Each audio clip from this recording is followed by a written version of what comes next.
De verdad les digo que ahora estoy, no estaré, pero vendré a vosotros. Y dice la Biblia que los discípulos comenzaron a preguntarse, ¿de qué está hablando? ¿Qué es eso de qué es, estará y ya no estará? Entonces, más adelante, cuando les abrió el entendimiento en la resurrección, los discípulos comenzaron a entender lo que les dijo cuando Jesús estaba vivo, porque el Espíritu Santo ahora los comenzaba a iluminar. En otras palabras, si tú no tienes al Espíritu Santo, puedes ser una persona muy inteligente, muy intelectual, doctorado en filosofía y letras, doctorado en ciencias políticas, etcétera, etcétera, pero las cosas que están en la Biblia no son para la mente natural, porque la mente natural, dice 1 Corintios 2, del 10 en adelante, no entienden las cosas que son del Espíritu, porque no, para ellos son locura, porque se han de discernir. La mente intelectual es limitada, y al entrar a conectarnos con la mente de Dios, hay condiciones. Dios no se va a revelar a cualquier ser humano simplemente porque quiera venir y pues a ver qué dice estas cosas. No, la Biblia es hecha por hombres, son leyendas, hay contradicciones. Mira nada más los genocidios, mandaron matar a todos los cananitas. ¿Qué es eso? Entonces la mente natural choca contra los pensamientos de Dios. ¿Por qué? Porque tú quisieras reducir los pensamientos de Dios al cerebro de cochinilla que tenemos, al cerebro de caracol que tenemos, y es imposible. Entonces se necesita la intervención sobrenatural del Espíritu Santo entrando a tu vida cuando recibes a Jesús, para que Él comience a decirte, esta es la A, esta es la B, la C, vamos a comenzar con sumas, después con restas, con divisiones, nos brincamos a quebrados, después a matemáticas, álgebra integral, etcétera, etcétera, raíz cuadrada, y así es en todas las áreas del conocimiento. Entras a una clase de japonés y la primera clase, esta es la A, la B, cualquier idioma que quieras estudiar, francés, inglés, alemán, comenzamos con el verbo to be, con el verbo ser o estar. Yo soy, tú eres, él es, nosotros, etcétera, etcétera, porque es la estructura para formar las demás oraciones o sentencias. Así es la Biblia. Tú tienes que comenzar a entender que comenzamos desde el principio. Entonces esta serie, se los digo y lo vuelvo a repetir y lo digo con todo mi corazón, es la serie más profunda que he estudiado y que he compartido. De todos los 40 años que Dios nos ha concedido en compartir este mensaje, esta serie, La Dimensión Invisible, de veras es una de las series con más profundidad sobre las cosas que están en la Biblia y que, como hace una conferencia lo compartí, no las habíamos visto o no nos habíamos detenido a pensar realmente lo que estaba ahí en la Biblia. Y vamos a continuar con los gigantes, porque actualmente una de las cosas más maravillosas que hay es que estamos ante un mundo científico que nos rodea, que siguen tratando a través de los métodos científicos como el carbono 14, el potasio argón, la radioactividad, tratar de estudiar los fósiles, qué antigüedad tienen las pirámides de Egipto, por qué las pirámides de Egipto es imposible. Esto ya es una afirmación científica. Ya los científicos están de acuerdo en el siglo XXI que es imposible que los calendarios sin calculadora hacer el calendario de 365 días. Es imposible que las ruinas de Machu Picchu en Perú hayan podido subir piedras de 8 o 10 toneladas a un cerro que cualquier persona en sus 5 sentidos no lo haría. ¿Por qué quiero construir un monstruo cargando esas piedras? ¿Cómo las subieron? ¿Cómo acomodaron las de 14, 15 toneladas de Egipto? El sistema de impermeabilización que tiene las pirámides de Giza en el Cairo, han pasado 4.500, 5.000 años y no les ha afectado la erosión, el polvo, la lluvia.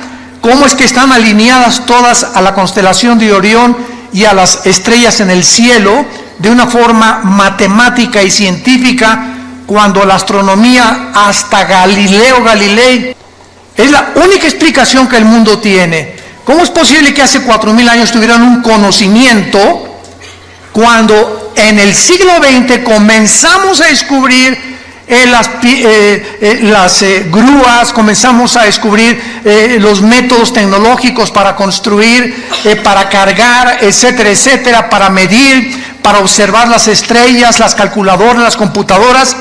¿Cómo es posible que la gente haya sido más inteligente hace 4.500 años que los seres humanos del siglo XXI con los instrumentos y la tecnología que ahora nos ayuda a poder discernir y construir?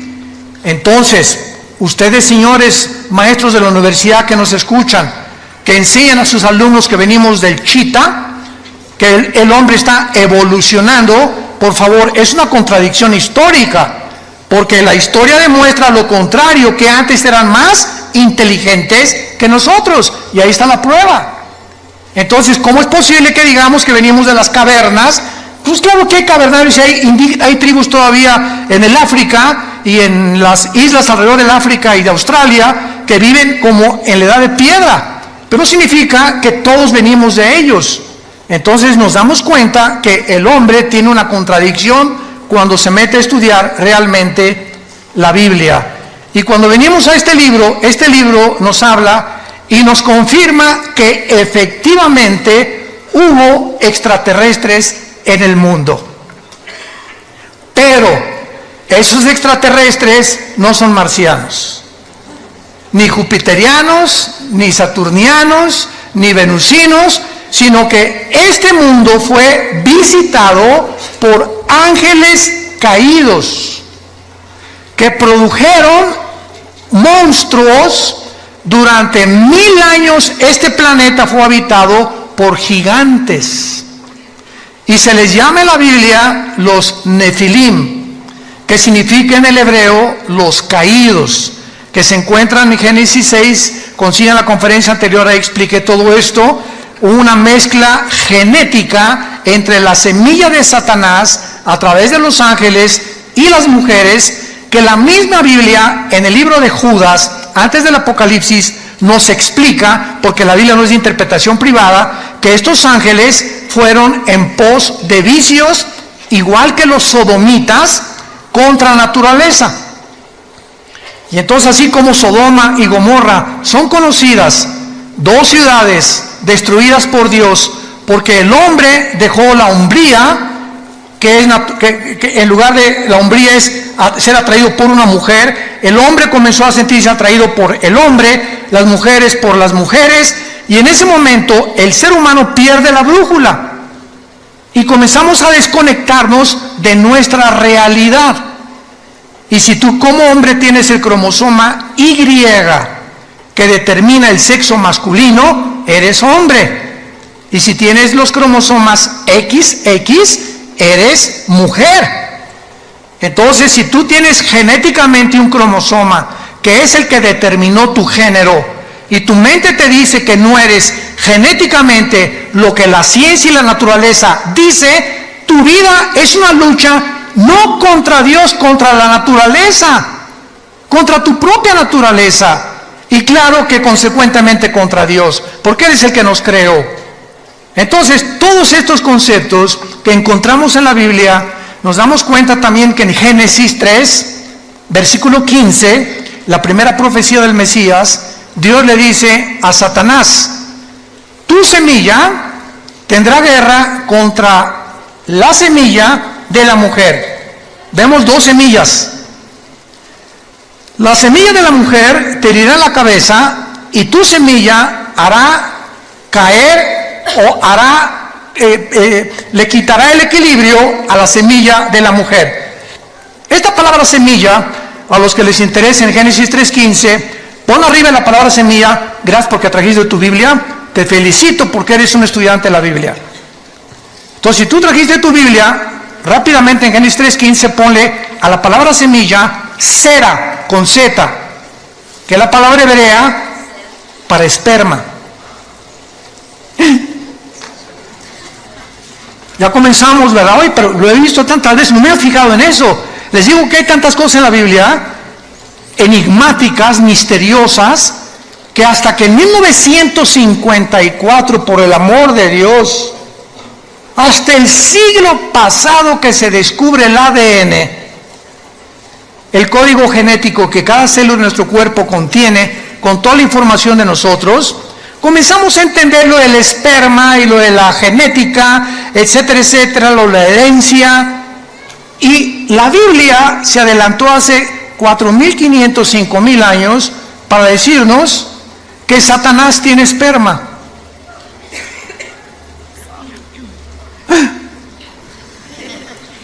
No me mires, en tu Biblia y en mi Biblia lo dice.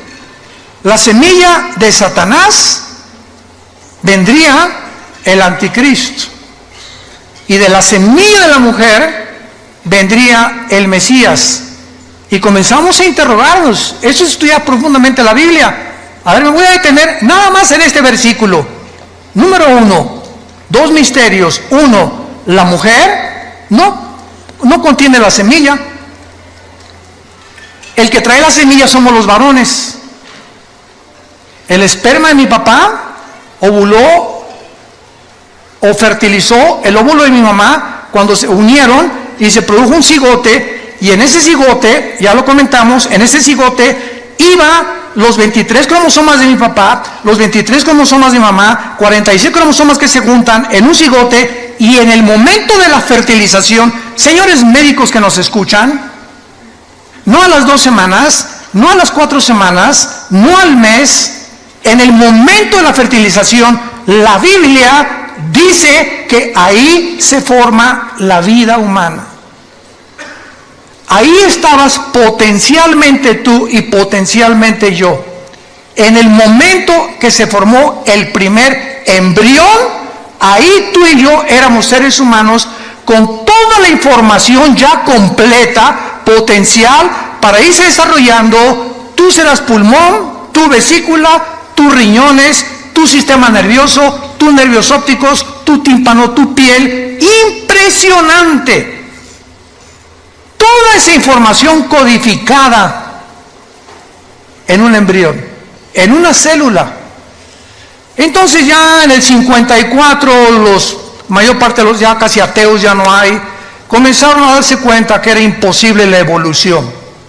La genética contradice, niega, destruye a cualquier persona que continúe tercamente insistiendo que venimos de tus abuelitos los chitas, o de tu padrino el orangután. Imposible genéticamente. Hasta ahorita no hay un cambio, una mutación de una especie a otra especie, pero se sigue enseñando porque el hombre no es posible que descubra en el universo que le rodea los secretos que le pertenecen a Dios. Nuestra mente es demasiado finita. Y aquellos que han luchado contra Dios como los ateos acaban locos. Toda la historia de los ateos del siglo pasado, vean cómo acabaron, todos. Friedrich Nietzsche, Jean-Paul Sartre, Bertrand Russell, el doctor Sam Harris, y todos esos, ¿verdad?, acabaron locos en el manicomio o degenerados sexualmente. Como decía Jean-Paul Sartre, el padre del existencialismo en los 60s, ateo francés, en su libro El Muro, llegó un momento en que dice en su libro que me estrello contra la pared, o sea, me doy cuenta que no puedo yo, a través de la investigación científica, ni intelectual, ni por más conclusiones e hipótesis que yo pueda hacer, descubrir lo que está detrás de esa pared. ¿A qué le llamaba la pared en su libro? Aquello contra lo cual el ser humano choca por la limitación intelectual con la cual nacimos. No somos dioses. No somos dioses. Los problemas que enfrentamos como matrimonio, como padres, como gobernantes, van mucho más allá de nuestra capacidad para resolverlos. Y por eso el padre, no sé qué hacer con mi hijo, no sé cómo tratar a mi esposa, no sé qué hacer con mi esposo. Tiene una personalidad en la mañana, otra en la tarde y en la noche le digo el anticristo. No sé qué hacer con el gobierno. ¿Cuál economía es la mejor? Hijo, ¿a dónde hemos llegado? ¿Cuál sistema, cuál ideología es la correcta? ¿Será el comunismo? ¿Será la democracia? ¿El socialismo? ¿Una monarquía? ¿Qué es lo que funciona? Y probamos una cosa y vamos que fracasó durante más de 70 años como el comunismo y volvemos a desenterrarlo. ¿Por qué? Porque no tenemos respuestas y creemos que regresando a los antiguos patrones vamos a poder a mejorar el patrón el que ahorita está demostrando que también la democracia no es el sistema perfecto de gobierno. Y el hombre se encuentra en Sudamérica, México, Europa, confundido ideológicamente. Ya la China no es comunista, es comunista, capitalista. Hágame el favor. Jesús, María y José y el burrito que los acompaña. Y el comunismo no es comunismo, ya es socialismo también, o también el comunismo capitalista también. O sea, es una confusión y una mezcla de la ensalada del chef, de filosofías unas con otras, como las religiones.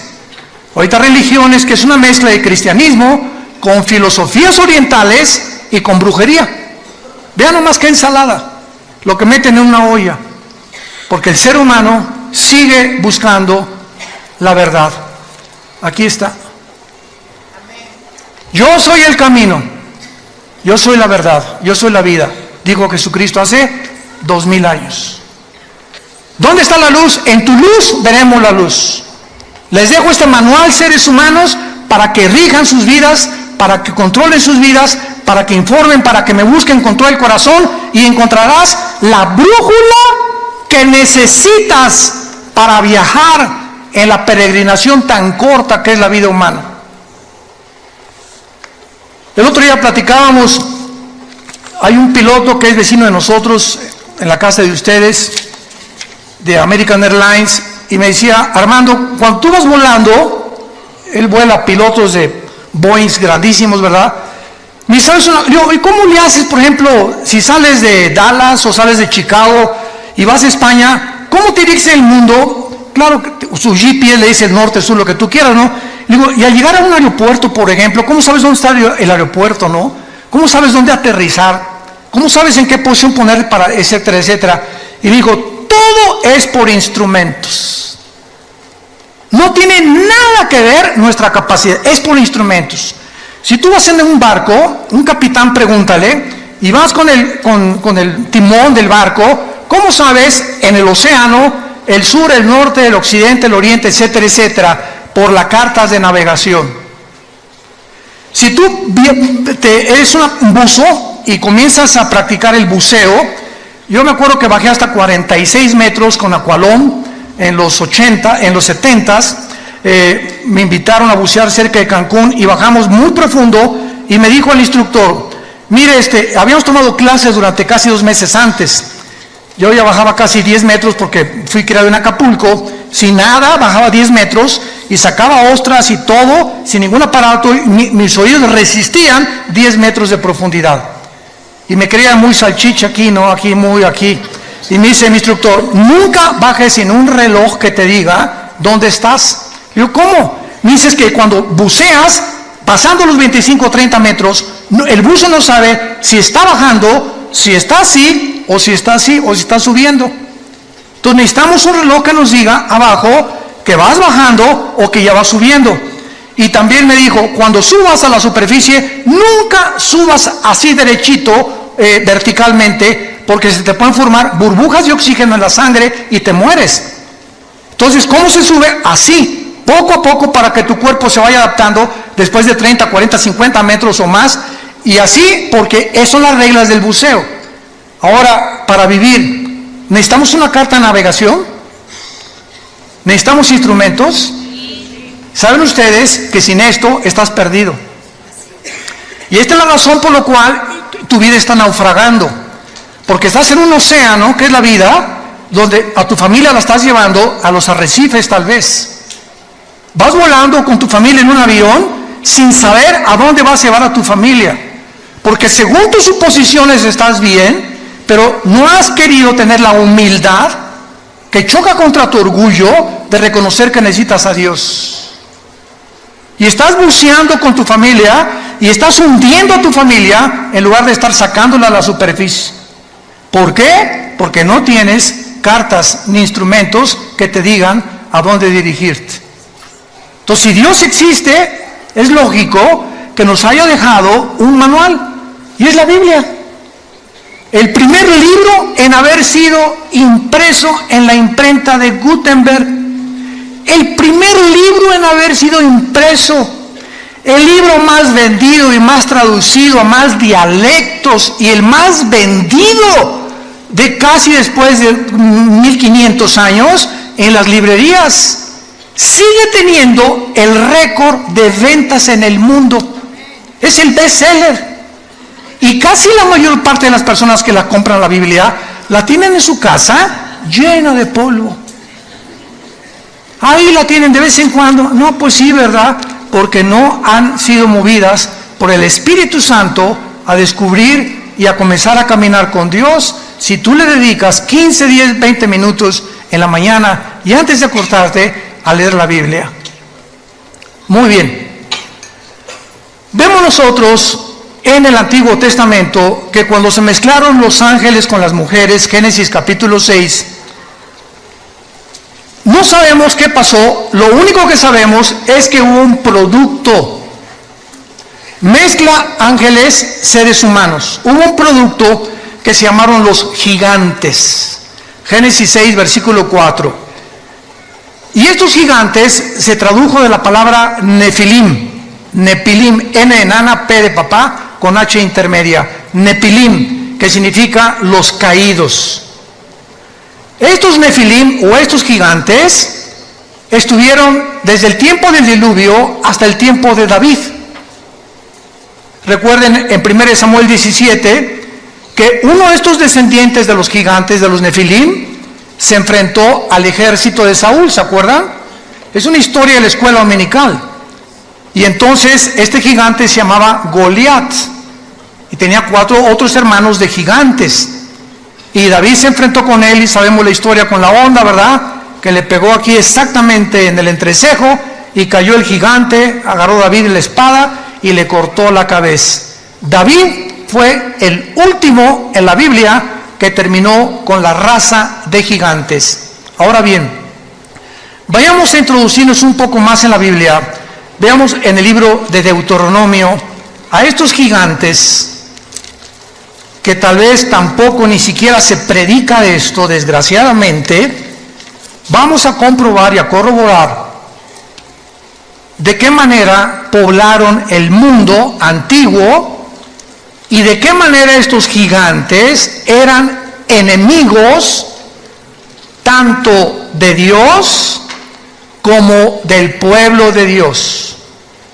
Y estos gigantes también fueron los que impidieron o trataron de impedir que cuando Moisés, Números capítulo 13, envía a los espías, ¿se acuerdan? A Canaán. Se encuentran con estos gigantes en Canaán, tenían controlado Canaán, que era la tierra que le correspondía al pueblo de Israel, y regresan con Moisés. Moisés no, Canaán está, unos hombres parecíamos langostas comparados con ellos.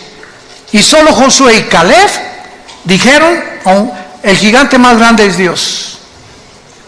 Y si Dios es nuestro gigante, es más grande que estos gigantes y podemos entrar a Canaán. Que es la mentalidad que el cristiano tiene que tener. Pero vamos a ver algunos pasajes en la Biblia para que hagamos estos descubrimientos maravillosos. En Deuteronomio capítulo 2, versículo 10 y 11, dice así: los emitas habitaron en ella antes, pueblo grande y numeroso y alto como los hijos de Anac. Por gigantes eran ellos, tenidos también como los hijos de Anac, y los moabitas les llamaban emitas. Vamos a comenzar a descubrir que esa tierra prometida que Dios le dio a Abraham en Génesis 12, para que entraran, la poblaran y se establecieran y criaran a sus hijos ahí, cuando salieron de Egipto y vagaron por el desierto, no pudieron entrar durante 40 años. al lugar que Dios les tenía asignado para poder establecerse como el pueblo y poder dispersar el conocimiento de Dios en todas las naciones. Entonces, la tierra de Canaán estaba poblado por puras tribus de gigantes. Y comenzamos a ver que los semitas eran gigantes y los hijos de Anac o anaseos eran gigantes y los emitas eran gigantes. Versículo 19 al 21 del mismo capítulo 2 de Deuteronomio. Dice así: y cuando te acerques a los hijos de Amón, aquí estamos, otra tribu que se llama los amonitas, no los molestes ni contiendas con ellos, porque no te daré posesión de la tierra de los hijos de Amón. ¿Cómo? ¿Verdad? Pues a los hijos de Lot la he dado por heredad. Por tierra de gigantes fue también ella tenida.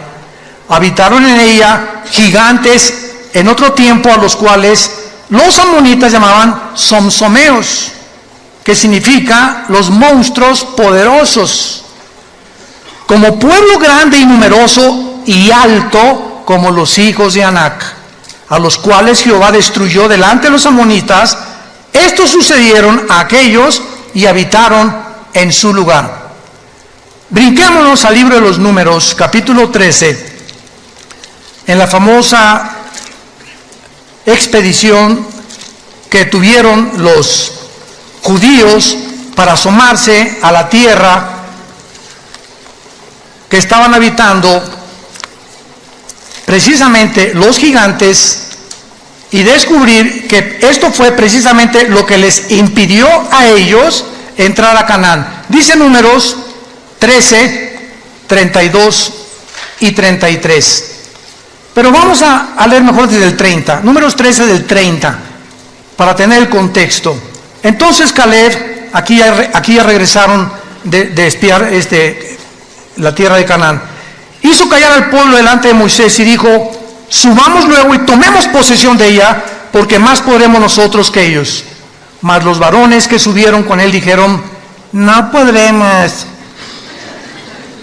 contra aquel pueblo, porque es más fuerte que nosotros.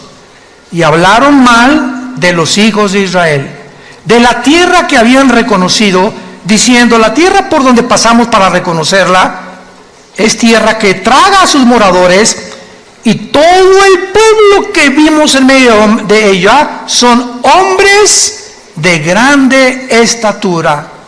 También vimos allí gigantes, hijos de Anac, o sea, los anaseos, raza de gigantes, y éramos nosotros, a nuestro parecer, como langostas, y así les parecíamos a ellos. Vemos pues que este mundo estuvo infiltrado en el tiempo de los antiguos, de nuestros antepasados, por gigantes. La arqueología y la paleontología moderna lo ha descubierto y han encontrado fósiles de estos huesos de los gigantes también. Y la mayor parte de las veces es impresionante, los han escondido.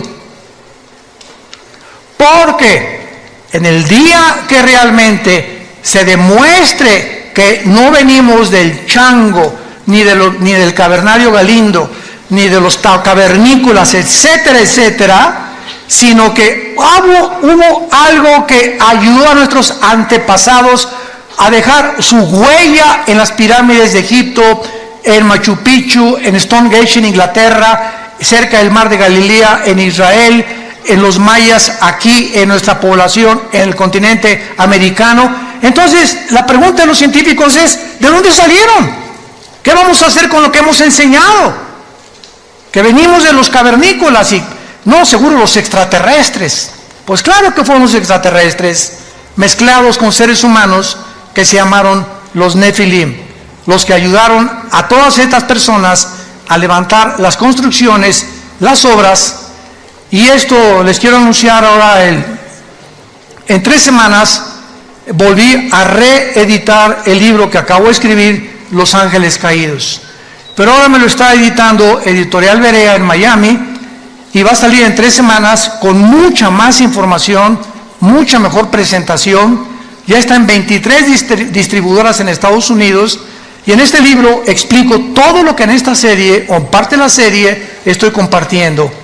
Acerca de los ovnis, de dónde vinieron los ovnis, quiénes son los ovnis, quiénes tripulan los ovnis, no son marcianos tampoco, lo de la brujería, lo de las piedras angulares, lo de las piedras que no pueden entender quién las cargó, etcétera, etcétera, para que entendamos que en la Biblia se encuentran los secretos de la sabiduría y del conocimiento, que la ciencia nunca podrá con su investigación disque intelectual entender lo que va más allá de nuestra capacidad para comprender. Veamos ahora algo tremendo en el libro de Isaías capítulo 14. Esto está tremendo. Y aquí se nos revela, Isaías 14, se nos revela ni más ni menos qué va a pasar cuando el anticristo descienda al Sheol. Aquí se nos revela una área enigmática y prohibida para cualquier ser humano, revelada en la Biblia, de lo que pasa en el mundo invisible, de los que ya están en el lugar del Sheol o en el infierno actualmente. Y vean ustedes lo que la Biblia dice acerca de qué pasará con los gigantes cuando vean al anticristo. Esto está, ni Hollywood se imagina algo así. Génesis, Isaías 14, versículo 9. El Sheol abajo se espantó de ti. Está hablando, vamos a ver, del anticristo. Despertó muertos que en tu venida salieran a recibirte. O sea, los habitantes del infierno o del Sheol que estén ahí cuando el anticristo entre se van a espantar, porque tienen mucho conocimiento. Acordemos de una cosa: la muerte no es la cesación de la vida. No hay tal cosa como que ya dejamos de existir. La muerte continúa en un estado de nuestra conciencia. Entonces, la muerte es un estado consciente, para definirla. Es un estado consciente en otra dimensión. Y cuando yo digo consciente, es que te vas a acordar quién eres. Y vas a estar en el infierno, y cuando te enterraron, los gusanos se comieron tu cerebro, ¿no es cierto? Se comieron lo que te quedó de tu sangre, tus ojos, en fin, todo. ¿Cómo es posible que en el infierno recuerdes si tu cerebro se lo comieron los gusanos?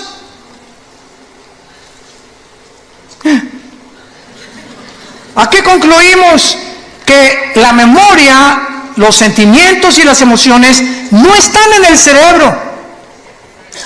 Continúan estando con nosotros sin el cerebro que teníamos, por lo que pertenecen a la dimensión espiritual. Como los sueños. Los sueños son viajes. No marihuanos, ¿verdad? Desde luego. A menos que, quién sabe que te metes antes de acostarte, ¿verdad? Pero hacemos viajes con lugares, personas. Estamos en un mundo, estamos en una dimensión que el cerebro, así como el hígado produce la bilis y el estómago los jugos gástricos, el cerebro no produce los sueños ni los pensamientos tampoco. Los pensamientos trascienden al cerebro, y en la neurología se ha tratado, pues aquí en esta zona del hemisferio izquierdo del cerebro hay esto, en el derecho hay esto, estas cosas son lo que más o menos han tratado de ver que está conectado. Pero nos damos cuenta que la Biblia nos muestra que los muertos están conscientes. ¿Y cómo lo pueden estar si mi cerebro está en la tumba? ¿Cómo puedo ver en la otra vida si mis ojos se los comieron los gusanos? Y en la otra vida, la Biblia nos relata que los muertos, tanto los que están en el cielo como los que están en el infierno, ven, oyen están conscientes.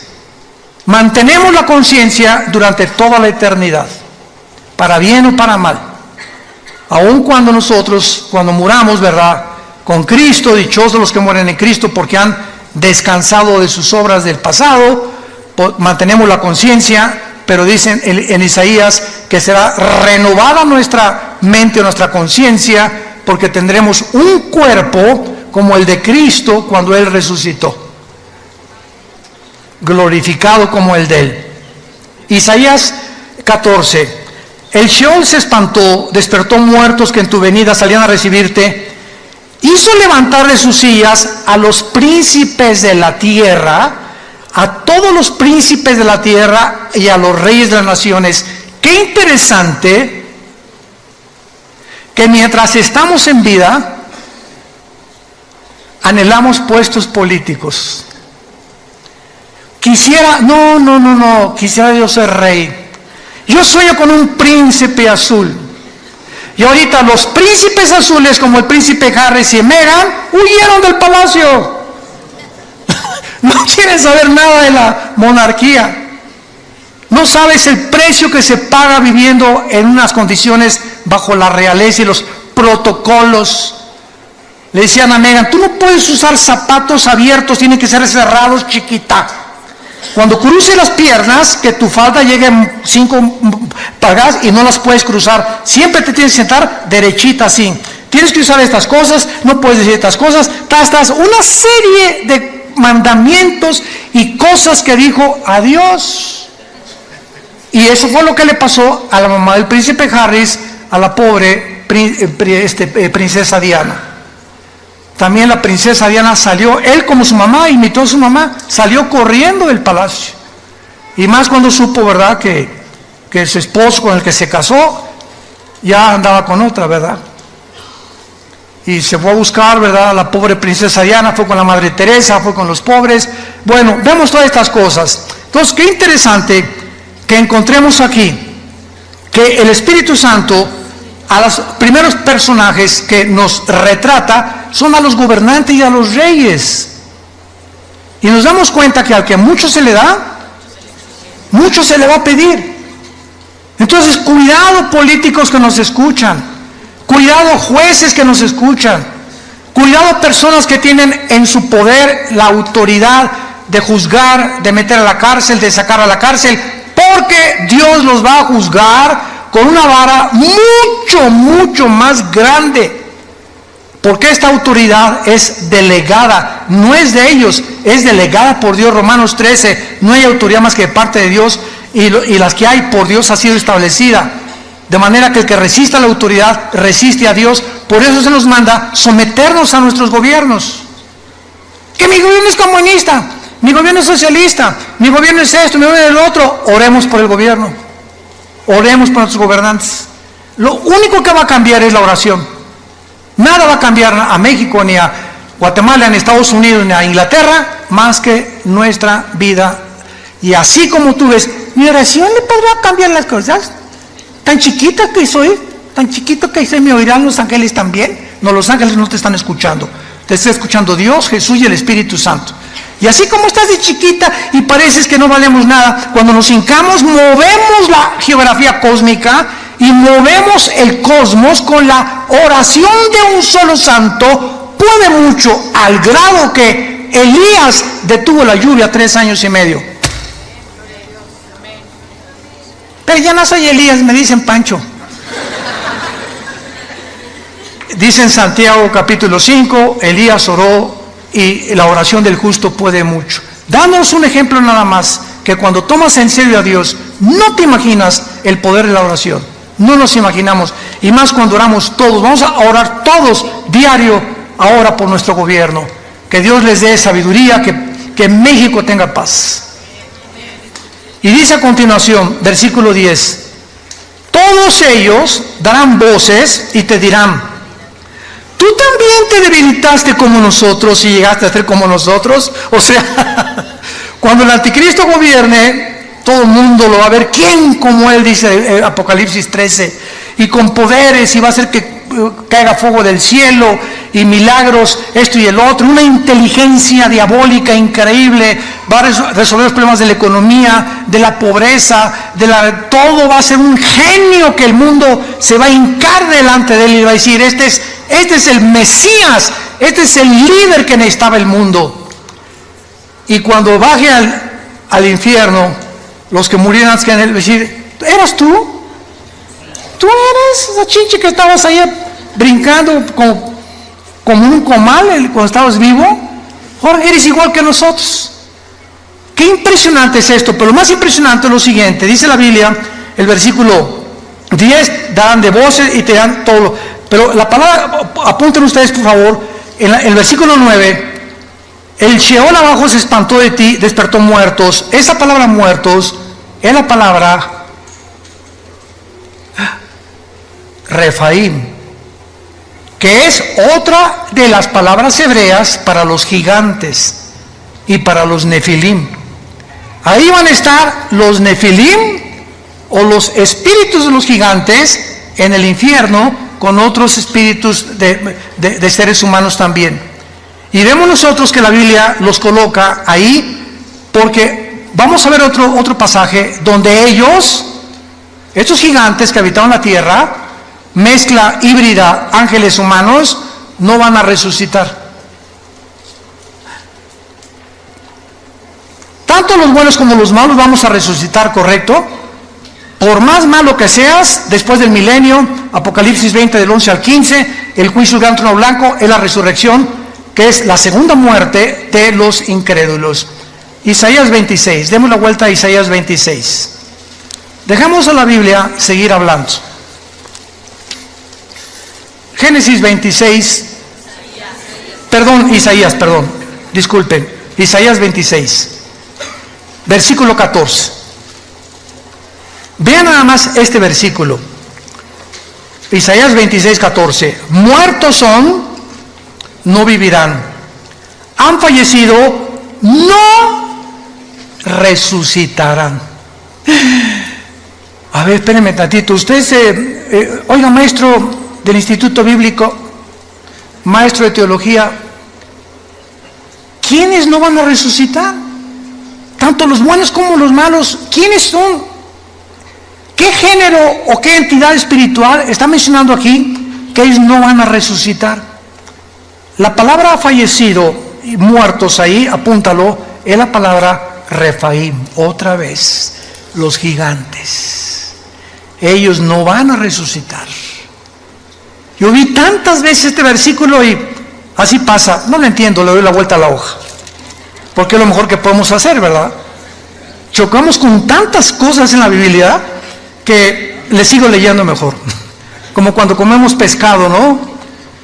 Ahí me encanta el guachinango, así me encanta así uno entero, frito al mojo de ajo, y lo quitas, ¿verdad? Le quitas la cabeza, etcétera, etcétera, y lo comienza a comer. Le quitas el espinazo, la colita, la chupas, es rica, pero vas a encontrar muchas espinas todavía. ¿Y qué haces cuando te encuentras una espina? ¿Ya dejas de comer? No, ¿verdad? Te la quitas y la pones a un lado y te sigues comiendo la carnita. Así es la Biblia. Nos encontramos con tantas espinas que, no porque no lo entienda, la voy a dejar de leer. Voy a dejarla y voy a seguir comiendo lo que creo que puedo entender. Y tal vez el año que entra, en 2 años, en 5 años, vas a entender y regresar a lo que ahorita estamos compartiendo y lo vas a entender. Así es la palabra de Dios. Muy bien. Ahora entonces vemos claramente, ¿verdad?, que durante los días de Moisés y Josué, muere Moisés, Josué se encarga de matar a los gigantes. O sea, todas las guerras de Josué eran contra 7 ciudades cananitas. La primera, acuérdense que fue Jericó, ¿se acuerdan? Que cayeron los muros de Jericó cuando los sacerdotes tocaron los shofares, cuando oyeron tutú, tutú en la 7ª vuelta, se cayeron para que aprendieran que no es con espada ni con ejército, es con el Espíritu de Dios. Que no hay inteligencia ni conocimiento ni sabiduría contra Dios. El caballo se prepara para la batalla, pero Dios te da la victoria. Tú tendrás enemigos y tendrás gente que te quiera hacer mal, etcétera, etcétera. Pero sabes una cosa, detrás de todo hay un mundo espiritual. Y si tú caminas con Jesús, es tuya la victoria. es tuya la victoria. Ahora vean.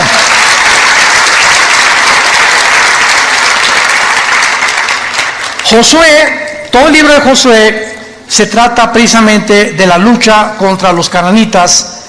Y termina Josué, ¿verdad? Y no terminó la lucha contra los cananitas, simplemente porque después de Josué vino una época que se llamaron los jueces.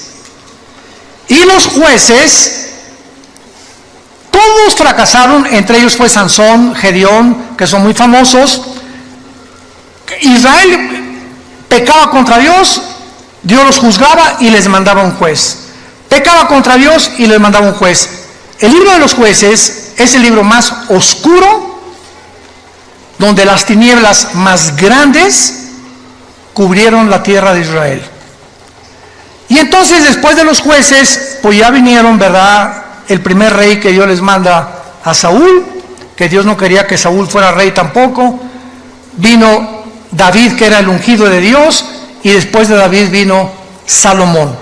Y fue hasta el reino de David. Vayamos a 2 de Samuel, capítulo 21, y veamos cómo fue David el que acabó con esta raza de gigantes.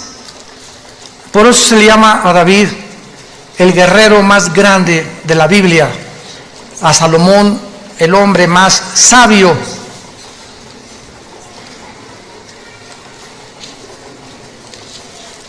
Y a Sansón el hombre más fuerte.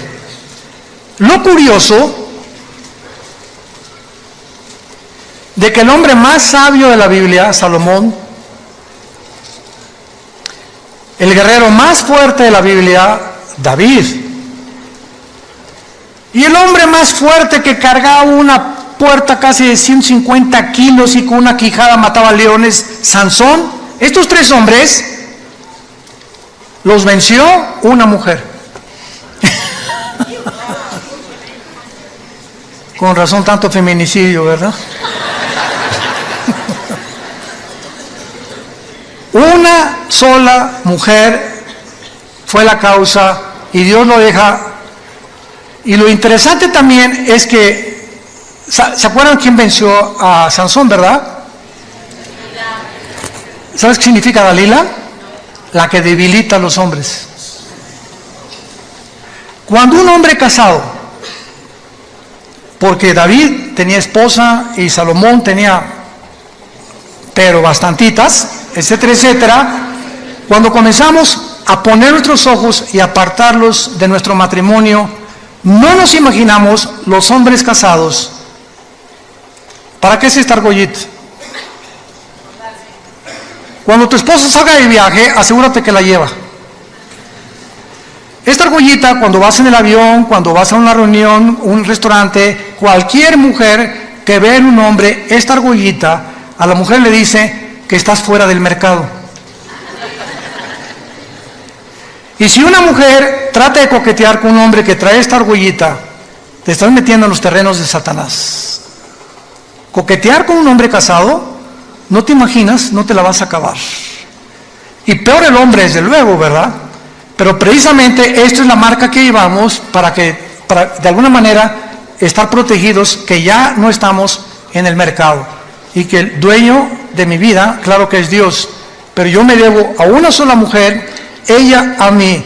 Y si nosotros entendamos esto, aunque está fuera del tema, ahorita me está viniendo a la mente, nunca Dios va a bendecir a un hombre así y a otra mujer así. Nunca. La bendición es a los dos.